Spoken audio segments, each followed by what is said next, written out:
at Kezar to the glory days at the stick. From who's got it better than us to brick by brick. It's always the 49ers way, from off-season to game day. Yeah, we talk back. It's the 49ers Cutback.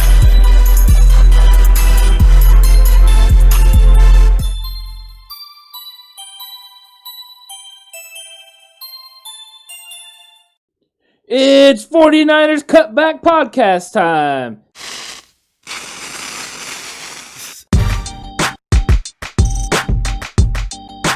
Project 53. Today's Project 53, we're going to project the 49ers 53-man roster. We're going to forecast and predict exactly what it could look like. I'm Anthony Robertson, and here with me is the Horse, Alex Horse. What's up, Horsty? It's a good day today. It feels like playing Madden. I get to pick who's on the team and who's not. Alex? Hey, man. Yeah, it's good to be here as well. I know I cut you off there, Ant, before you had a chance to introduce me. But yeah, it is me, Alex Sasania. What's going on, Alex? Nothing much, Alex. Doing great, Alex. Back to you, Ant. Let's get this thing going. All right, 49ers 53-man roster. We got to start with the big head honchos. Quarterbacks.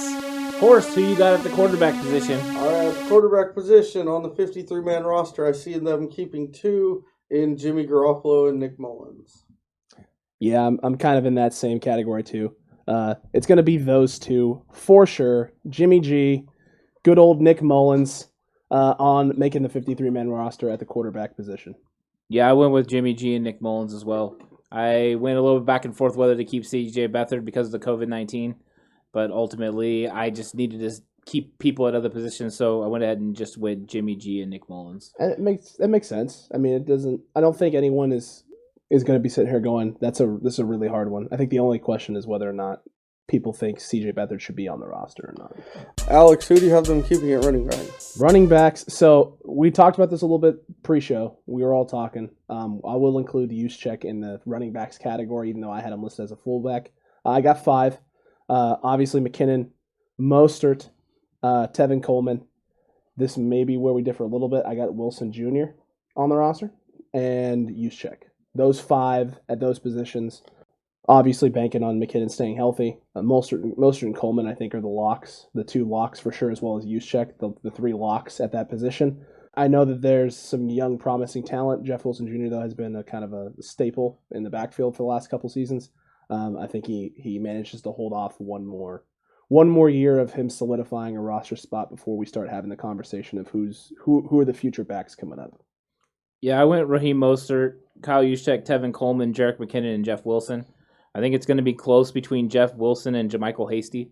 I think it's going to come down to those two, but I think that they differ in styles, so that Jeff Wilson makes the roster because of what he can do in the red zone, short yardage.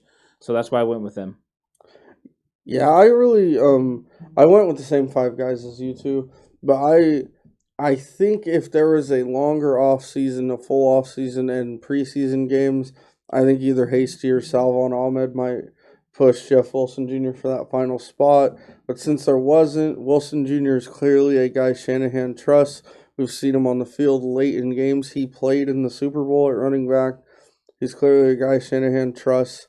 And I think in the kind of unique situation we're in, I don't think he's going to release Wilson Jr. for one of those guys.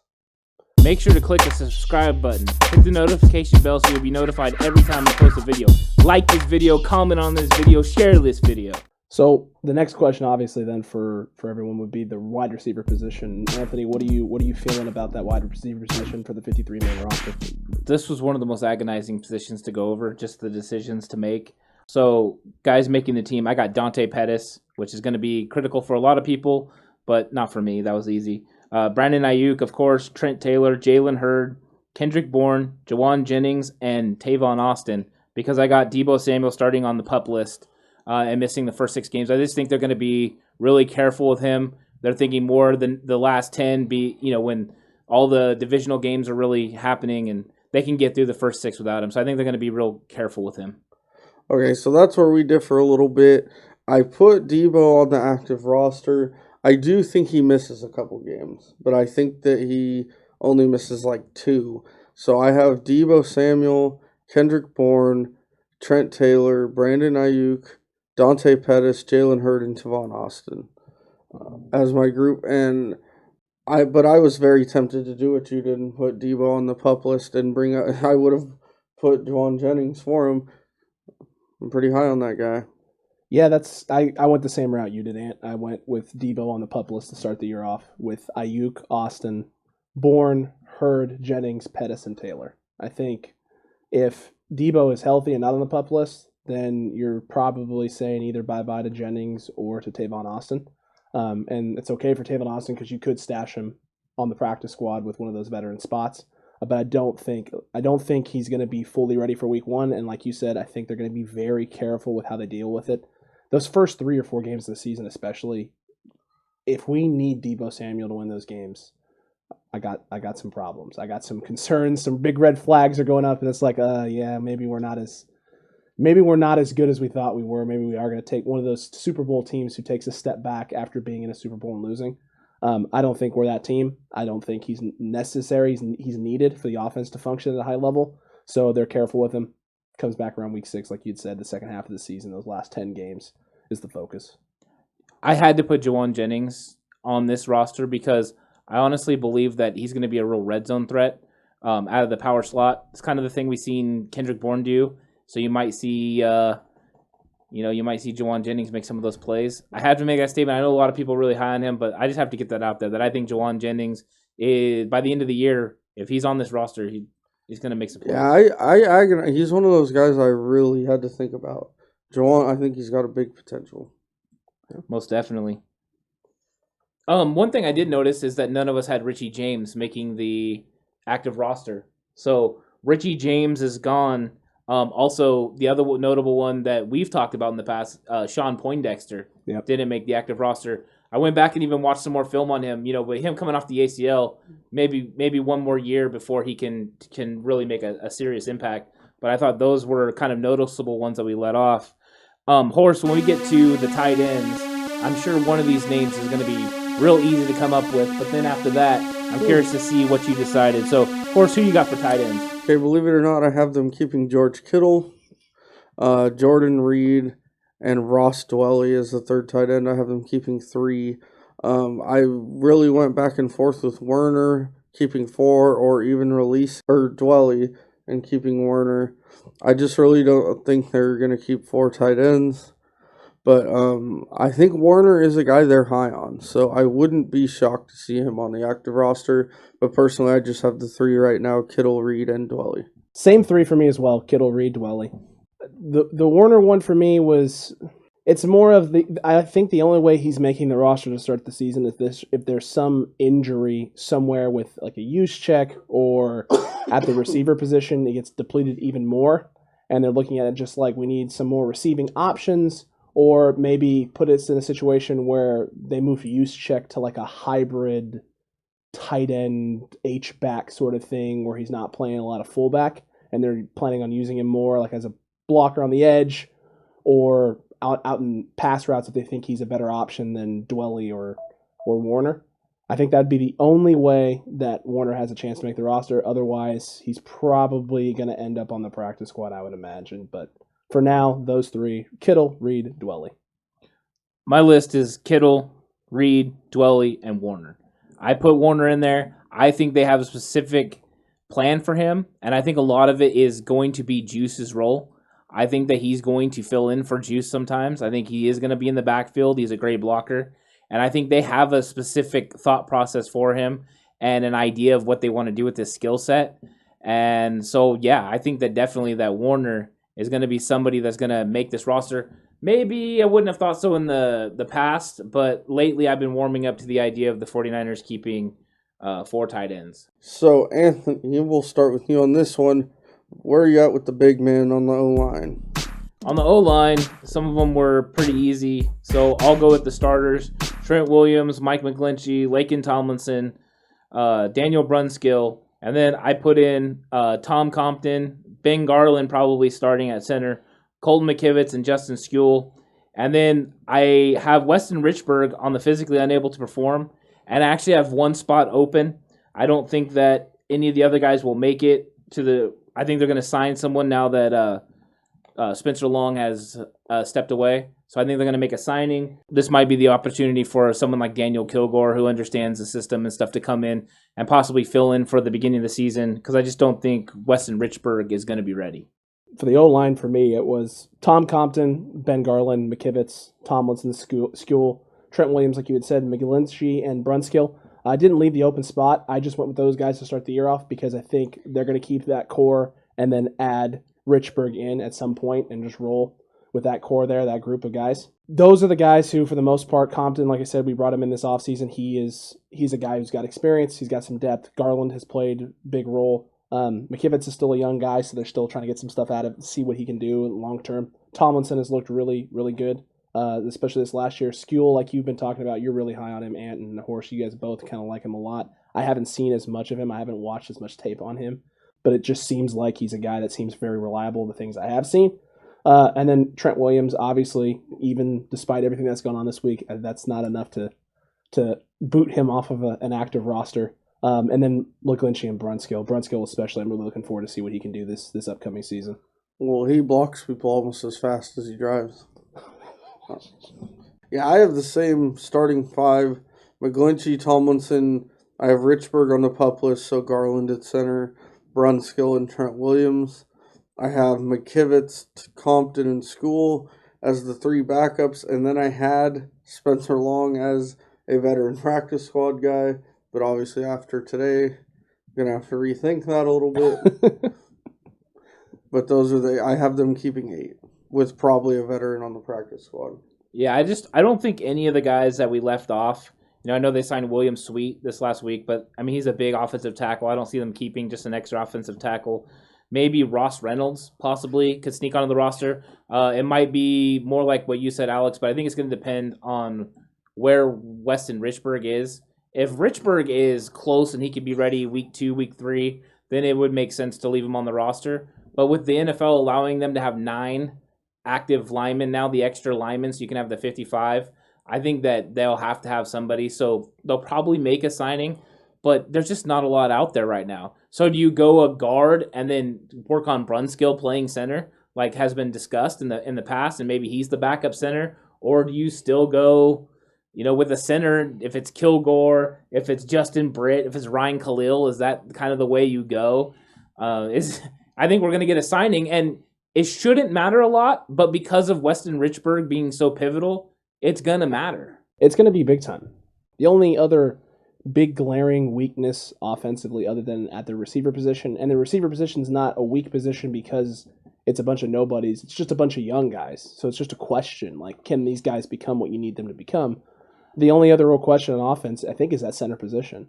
Just with Richburg being injured constantly, who's going to be the piece that doesn't even plug, but, fits the puzzle well enough for the picture to be a Super Bowl team and not a team that comes up short or a team that can't get there. Well, luckily Ben Garland got so much experience last year playing in the system with those guys, and Brunskill did as well.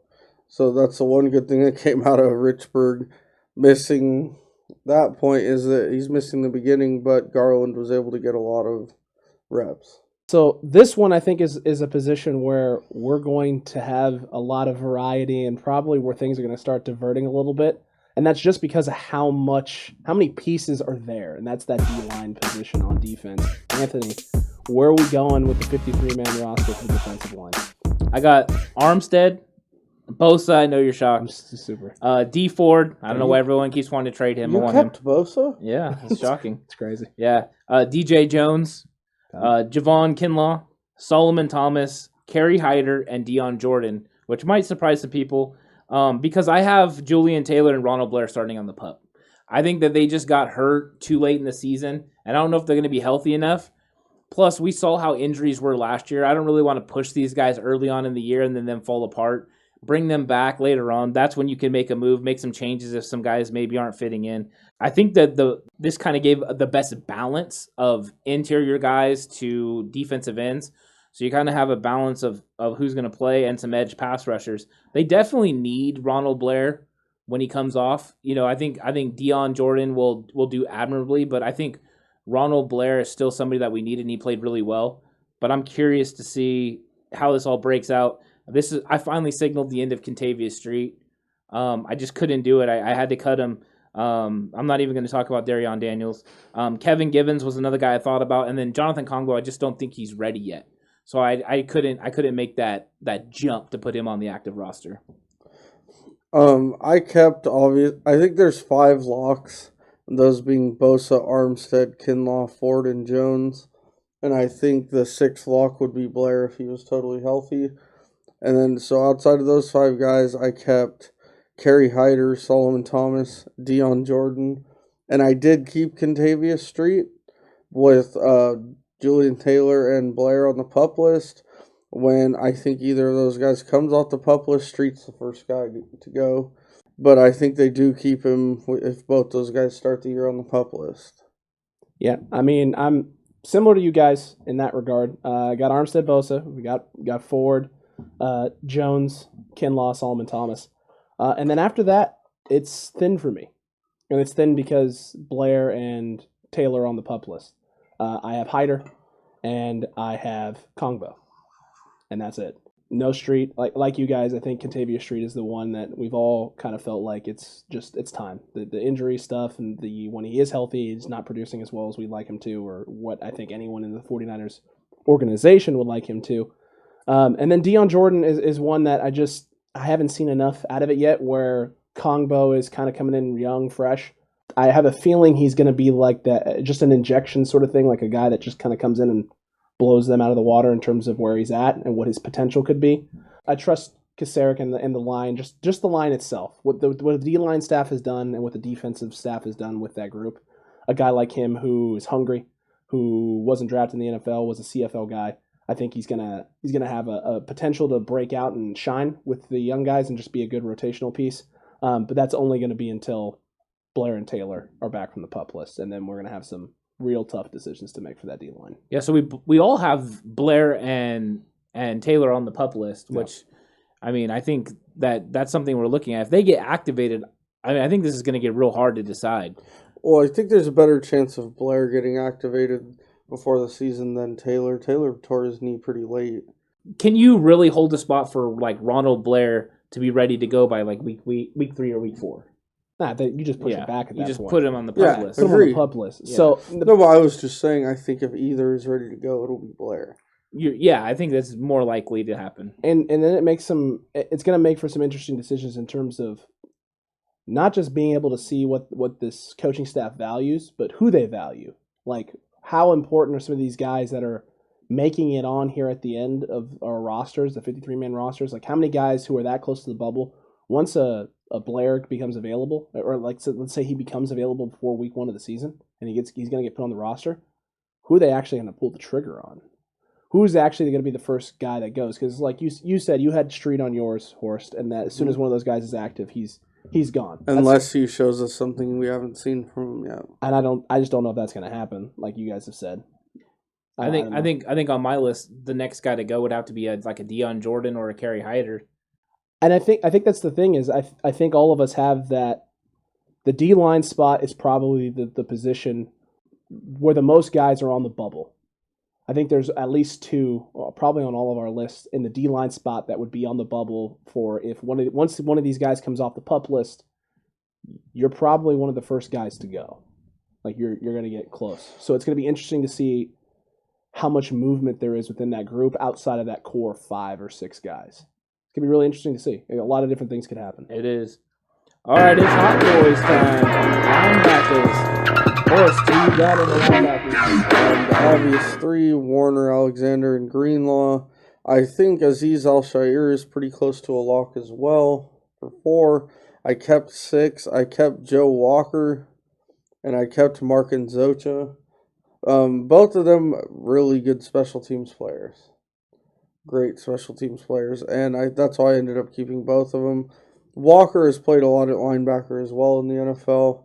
So Nzocha is kind of one of those guys I don't think he'd play much on defense. He's strictly a special teams guy, where Joe Walker is a sub at backer and a special teams guy. I got Alexander, Greenlaw, Warner, Nzocha, Al-Shair, and Griffith. I that. think the young guy is gonna kind of show up and do some damage. I think with the addition of having those core guys that you could have on the practice squad, the veteran guys, I think Walker is going to end up taking one of those slots at the start of the year just to kind of feel out the young guys early and kind of see what you have there and see if a guy like a Griffith is a guy who can play right now, right off the get-go, and see how he does on special teams. If he's not cutting the mustard, if he can't get it done, then I could see some sort of deactivation happening and bringing Walker up onto the roster. That was probably one of the ones that was the hardest one for me, just because of how important of a role he's played on not just defense, but the special teams aspect. But a little chunk difference down the road if he ends up being a guy we can move away from. I pretty much had the same thought process as you. I just flipped them. Yeah, I went Warner, Greenlaw, Alexander, Alshire, and Joe Walker. Because when I came down to it, I was deciding between Joe Walker and Mark Nzocha, and they're both really good special teams players, but I just valued Walker's special teams over Nzocha. So I made a decision. Plus, I made a decision that I wanted to cut some salary cap moving forward, and I could save money by cutting Nzocha. And I'm looking at that when you're coming to that point, that was the decision to make. I didn't want to cut Griffith, but I had to because he's not going to play any preseason games. I don't know if there's enough time in these, 10 padded practices to really show what he can do. So I think he gets onto the practice squad, and as the season goes and progresses, maybe there's an avenue for him to eventually come up to the main roster. But I definitely think he's someone they can stash possibly on the practice squad. So, yeah, I went with Joe Walker instead of Mark Nzocha. Yeah, that's exactly why I took Walker over Griffith as well, is because if it's a normal year, Griffith gets his opportunity to go out there, play in the preseason games, make a mark. Unfortunately, they're just practicing this year, and as we all know, the majority of reps are going to go to the first team guys. So He's just really going to have a tough time showing out enough for them to trust him over a guy that's a 6-7 year veteran like Walker. Corners, Alex, what do you have going on? I got this is a nice big list here. This How is a many nice did you keep? Nice big list, quite a few. 1, 2, 3, 4, 5, 6, 7. 7 DBs. 7 DBs. I think this DBs or 7 corners? 7 corners. Holy smokes. Yes. Now, the reason why I'm doing this is because we've had injury history. You're a silly at this Billy. position. I know, but we've had injury history, and I don't think there's enough time for them to fully be able to make that decision, which is why I think they're going to keep heavy on the cornerback DB side, because in terms of depth, there's a lot of bodies. I think it's after the first 4 guys or so, it starts to get really close, and they're not going to know what to do right away, which is why it's great to have the extended practice squad with the veteran guys you can stash. So you can stash at other positions, start the year off with some guys here and kind of feel your way through it. So I have AC, Harris, Mosley, Sherman, Verrett, K1 Williams, and Witherspoon. It's the one position where I think it's the argument can be made it's one of the weaker positions on the team, I guess is what you could say. And so I don't think it's as solidified. So I think the Niners might try and use that practice squad as a way to keep guys that they may end up activating at other positions, to stash other guys away until they've decided after about week 1 or week 2 what the cornerback situation is actually going to look like going forward. So they overstock here at the start and then probably move 2 or 3 guys later back down and end up keeping 5, maybe 6 at the most. I went 5. I got Richard Sherman, Emmanuel Mosley, Akilla Witherspoon, Jason Verrett, and K1 Williams. I think that was just the easiest way to go. I couldn't keep Jamar Taylor. He wasn't going to make the roster for me, so he's gone. Of course, Dante Johnson, gone. Tim Harris was the agonizing one because I think he could still be something. I like DeMarcus Acey, but I think they can stash him. I don't think that they need to keep him up on the roster yet. If 32 teams were able to ignore him over 7 rounds, then I'm pretty sure we can stash him on that practice squad, especially with no preseason games and no tape. True. For them to be like, you know what, this guy's showing out. So I think that those are the 5 guys. This is the most versatile group, with Mosley, Verrett being able to play in the slot or outside. So you got 5 guys that can really do a lot of different things. I have 6, and I have Richard Sherman, E-Man, Jason Verrett, Akilla Witherspoon, Tim Harris, and K1 Williams. It's pretty much the same thing as you, except, and I, like you, agonized over it, but I kept Tim Harris. I for some reason, I just get the feeling that they're really high on him. I think they are. I think they really like him. So next up, safeties. Okay, another secondary position. Ant, what are we thinking on safeties here? For the safeties, I got, of course, Jimmy Ward, Jaquiski Tart, the two starters, and then Tarvarius Moore. And I went ahead and kept Marcel Harris. There was a part of me that didn't want to keep Marcel Harris and wanted to keep another corner. But in the end, we've had too many injuries with those two top guys, so we had to keep a fourth safety. So I went ahead and kept Marcel Harris. And plus, he is a good special teams guy. So that was my four guys. Yeah, I went with the same four with you as Tart, Ward, Harris, and Moore. I can tell you right now, if DJ Reed would have stayed healthy, Marcel Harris would be the first guy of these 10 defensive backs to go, by far. Yep. But like you said, he provides special teams value. He knows the scheme, and once again comes back to the lack of preseason for a guy like Jared Maiden to beat him out. And I got the same four there. Moore, Ward, Tart, and Harris. I like Maiden. I think Maiden has potential, but he's a young guy that can put on the practice squad and Roll Tide. see how he develops. And it's actually interesting with him being off my roster. I actually only have 52, which brings me to my big thing, which is I still think there's another signing looming that isn't going to be at any of the positions that we've been talking about today. I still think they're contemplating the Jadeveon Clowney, especially with the new rules with guys opting out and signing bonuses and the Niners having a little bit extra money right now on the books. I really think they're thinking hard about Jadeveon Clowney. So I think right now, of the guys that are currently at camp, there's only 52.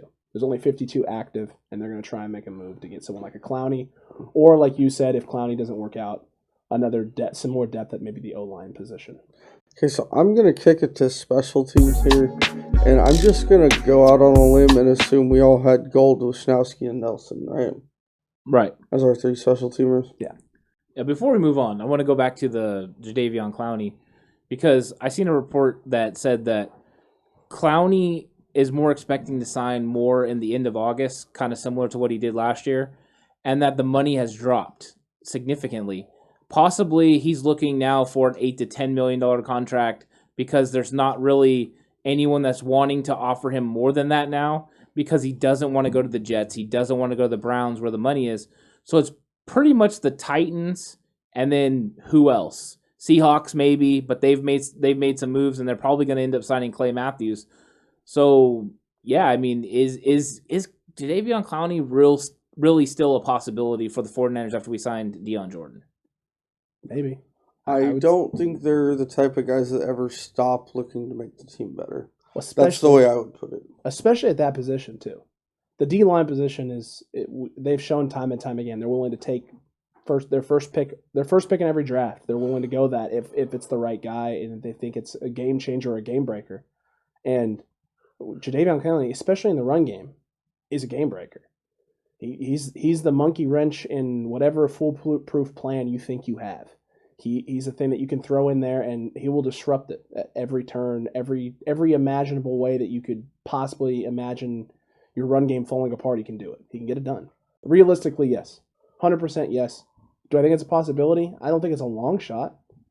I don't think this is like some dramatic conversation where like, oh, this is real. I don't think he wants to go back to Seattle, even if he's interested in signing with Seattle. I don't think he's actually wanting to go there. I don't think in his heart he's like, yeah, I want to go somewhere where they were unwilling. They saw what I could do and still were unwilling to pay me what I think I deserve. I don't think he wants to go there. Yeah, it's definitely going to be interesting to see if there's any more moves. I thought they were pretty much wrapped up, but you brought that up and it piques my interest a little bit. So, 16-man practice squad. Horst, who you got? All right. I'm going to start with my four that can't be touched. Warner, Jawan Jennings, Salvin Ahmed, and Jonas Griffith. And I really almost put Kongbo for Ahmed. So my next guys are Kongbo, Hasty, Jared Maiden, Sean Poindexter, Givens, and DeMarcus Acey. And then for the veteran guys, I have Beathard, J.J. Nelson, Jamar Taylor, and Dante Johnson. And I left 2 spots open because they always sign at least a few guys that other teams release. I have Nelson, Jamar Taylor, Nelson. Oh, Deion Jordan was the other one. He's also one of the untouchables. No, can't touch Deion Jordan. But I have totally just on the practice squad, Nelson, Ahmed, Poindexter, Givens, Harrell Hasty, Reynolds, Warner, Deion Jordan, and Jones Smith. I went with quarterback C.J. Beathard as somebody especially that can be not touched, that we can protect in case we need him. Cornerback Tim Harris, cornerback DeMarcus Acey, linebacker Markins Ocha, and I made him an untouchable. Linebacker Jonas Griffith, and I made him an untouchable. Contavious Street, Kevin Givens, offensive lineman Ross Reynolds, tight end Chase Harrell, wide receiver J.J. Nelson, wide receiver Sean Poindexter, running back JaMychal Hasty, wide receiver Richie James, and I made him an untouchable. Safety Jared Maiden, defensive end Jonathan Kongbo, and cornerback Dante Johnson. That's my 16 guys. Who were your 4 untouchables again? C.J. Beathard, Markins Ocha, Jonas Griffith, and Richie James. Okay. I kind of tried to keep. I didn't want to lose Jonas Griffith because to me he's somebody that can be something in the future. Markins Ocha is somebody that if he makes it to the practice squad, it's going to be a miracle. He's going to get picked up right away, probably by Seattle. And wide receiver Richie James. They'll probably cut DJ Reed to keep him. Yeah. Wide receiver Richie James is somebody that would have value for a lot of teams, but also value for us. He knows the system. He can return kicks, punts. So he was somebody that I look to keep in the long run. They'll probably end up being different than this because there's going to be players getting cut and so on, and people might choose different teams and stuff, but this was kind of just from what we know right now what I decided. I think there's probably a good solid total of probably 10 to 12 guys that are interchangeable throughout all the positions. I have a feeling that the 49ers have already been kind of open with people on what they expect them to do because Kyle Shanahan said in his press conference about Travis Benjamin possibly being on the practice squad, and maybe that's why Travis Benjamin's gone. Maybe they said, hey, Travis, this is what we're thinking, looking at. Is this a possibility? And he was like, not today. Not son. I'm going to take that $150,000. I'm going to sit at home. Yeah. So I think that they have an idea, and maybe they've already told people. Maybe that's why another lineman just walked away, because maybe that was the same thing. They told him, we're going to see you on the practice squad, and he wasn't real a fan of that. But anyway, the idea being that practice squad and what the active roster could end up looking like, and even with the guys that are here, there is cap space still. There is still cap space that you could sign a guy to a deal right now, and then that money frees up the next year, and it's not the end of the world. Maybe. I could see it happening. It's a possibility that there are guys out there right now, once teams start making decisions and releasing people, that the Niners are like, yeah, we were hoping you were going to do that, and may have to make that decision. Let's see you later. And guys who we're thinking are going to make the roster now or even going to be on the practice squad might not be anywhere close to it. I think the injury bug, too, could make a big difference. Yeah. If we lose, K'Wan Williams, we might call Logan Ryan. You know what I mean? So I think it's going to be fluid, especially all year. They're looking at guys, Shanahan and Lynch admitted, they're looking at guys that maybe they normally wouldn't consider, but you have to have a pool to draw from if something happens during the season. All right, guys, chalk another one up. Tune into the next 49ers Cutback Podcast. You can find us on Spotify, Apple Podcasts, YouTube, Anchor, Google Pods, or anywhere you listen to your podcasts. Don't forget to click that follow button so you don't miss a single episode. And you can always follow us on Twitter at 49ers Cutback. We'll be back again with another episode. Until then, stay safe and remember, the right way is always the 49ers way.